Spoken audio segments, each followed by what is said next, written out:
ticket buying public and the fans dressed up as, their favorite characters. It's just a very unique kind of cool deal. Isn't it interesting how they got all those hours and It's months awesome. of planning? It's awesome. It is I love pretty it. I awesome. love it. And every year I come back, it gets bigger and bigger and more insane, and it's a cool deal. So I always, this is one of the few things, like I said, that I look forward to. That I even say, let's go do Comic-Con.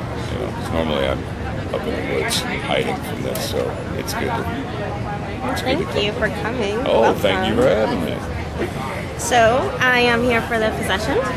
Yes. I did see the trailer Me too. during Hall H yesterday. Oh, they did a thing during.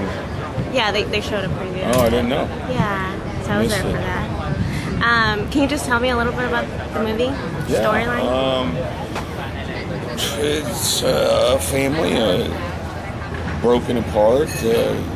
You find out at the very beginning of the movie that you're dealing with two divorced parents and two little girls sort of caught in the middle of this, and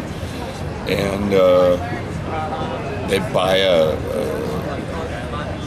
box, like a wine box, at a garage sale, and things start going weird, I think is a good way to put it. And then the weird gets creepy, and the creepy gets downright frightening.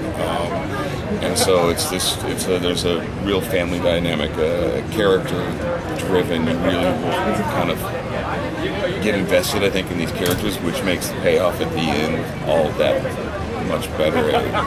It wasn't a horror movie. I read it. I didn't read it as a horror movie. I read it as just kind of like a character piece, and some really frightening things happened. But it was, I really became invested in these characters, and I think in all the great movies that scared the crap out of me as a kid, you cared about the characters, The Exorcist and The Omen and Rosemary's Baby. These are all movies that they work because they're frightening because you cared about these people. And I think that's what this movie did. It's not found footage. It's not shaky camera. It's a real movie. So what attracted you to the role, like your role in the movie? A really damaged guy. His divorce is devastating. He wants what's best for his kids, and he's having, frankly, a hard time because he's sort of falling apart. And maybe isn't the best parent in the world. He's going through that struggle as people do. He's got two growing up daughters, and that presents its own problems. Take the demon out of it, and you're still dealing with some big personalities and a teenage daughter. So him trying to find his way as a parent, I thought was really interesting. Before the box even gets involved, and once the box gets involved, it's More like the foundation. Yeah. The background. Okay. Yeah. And I do understand it's based on a true story. Did you? It's true. We obviously take maybe a little bit of creative license and go crazy, but that being said, the real Dybbuk box is, I put it this way, they wanted to bring the real Dybbuk box to set, and I said no. They did? Yeah, I think people that own it were like, we'll bring it by, and I was like, absolutely not. I read enough about the real Dybbuk box and the stuff that has happened to people that have been near it to know that I didn't need it around. And as it was, we had weird stuff happen anyway that I've never seen happen on a movie set before. Really? Like what? Light bulbs exploding. Apparently, right when we wrapped, all of the props, including the Dybbuk boxes that we used, everything caught on fire, and like the Vancouver police can't figure out what happened. But it wasn't arson, like it spontaneously combusted. Something super weird. And I'm a big skeptic when it comes to this stuff, and I'm not a huge believer in the paranormal. But stuff happened in this movie that I don't know if I was just super open to believing weird stuff. But stuff was happening that I can't explain, that I was like, this is just weird. You're like, yeah, I'm glad I didn't say yes to the box. Yeah.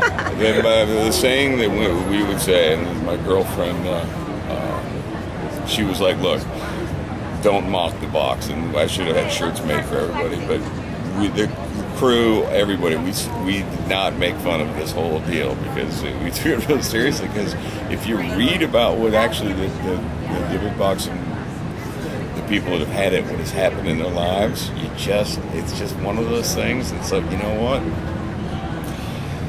I'll stay away from making fun of this or not believing or anything else. I just wanted to make a movie, but I tell you, weird stuff happened. So before this, did you know what a Dybbuk was? No, I didn't. I mean, I obviously do now, but no, I didn't know anything about it. I did. You can go online and do kind of some research about Dybbuk and the Dybbuk box, and my character in the film goes through a stage where he's trying to research this box. So some of it I actually just kind of saved and did on the day while we were filming. I was learning about the Dybbuk. Yeah. I didn't either until I saw the trailer. And I was like, oh, what's that? Yeah. So I did my research too. Yeah. Yeah, I did the same thing. So do you believe in ghosts? I mean... Like I said, I'm a skeptic when it comes to that stuff. My girlfriend, on the other hand, is a big believer in that stuff, and I've always been on the side of, come on. There's an explanation for everything. But like I said, this in particular is probably the most research I've done about, the paranormal kind of thing. Even when I was on Supernatural, I didn't do any research about that stuff. This being a real thing, you're able to kind of figure out, see pictures of damage that has occurred around this box and when it's around. It's just the kind of the hair on the back of your neck wants to stand up a little bit. I'm not saying I'm a big believer, but I'm not going to say I don't believe either. Okay.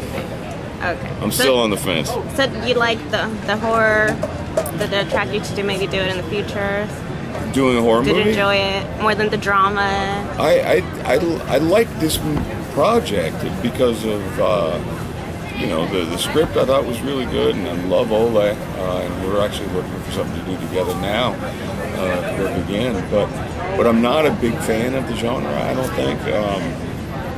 I loved those movies I mentioned earlier, the movies in the 70s and early 80s, when I think scary movies were really scary movies. But I think there's so much kind of the found footage, shaky camera stuff. Every horror movie I've seen in the last 10 years has kind of been the same.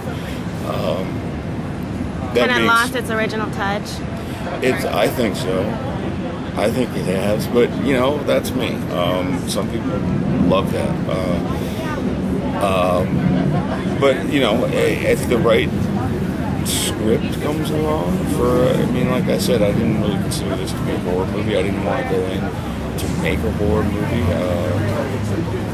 This is, I think it's more than that somehow. It's a hard genre to kind of figure out or explain for me anyway. I just look for good scripts. I don't care what genre it is or if it has a genre. But, I remember talking to Ole, when I first got the offer for this thing, talking to him on the phone, and we were both on board that we didn't want to make a horror movie. It wasn't in the conventional sense, I guess, of the word. It's much more of maybe a thriller, but with scares. It's going to scare the crap out of people.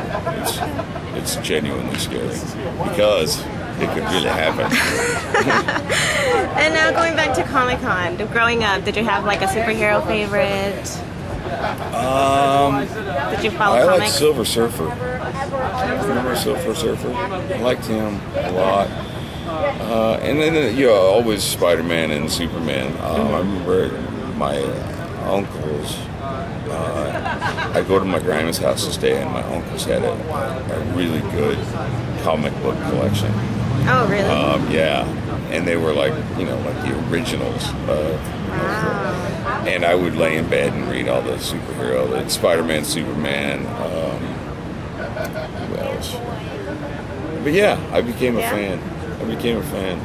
So my last question: what upcoming projects do you have coming up? I think next coming out is a movie, Red Dawn. It comes out in November after The Possession, and then God, I can't even remember. I've got 4 movies that I'm supposed to shoot at some point when financing and all the other movie gods come together.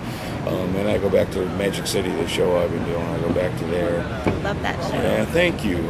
So I'll be back in Miami in September to do that. Great. Well, thank you so much Oh, for you're your very time. welcome. I You're very really welcome. appreciate it. Thank you.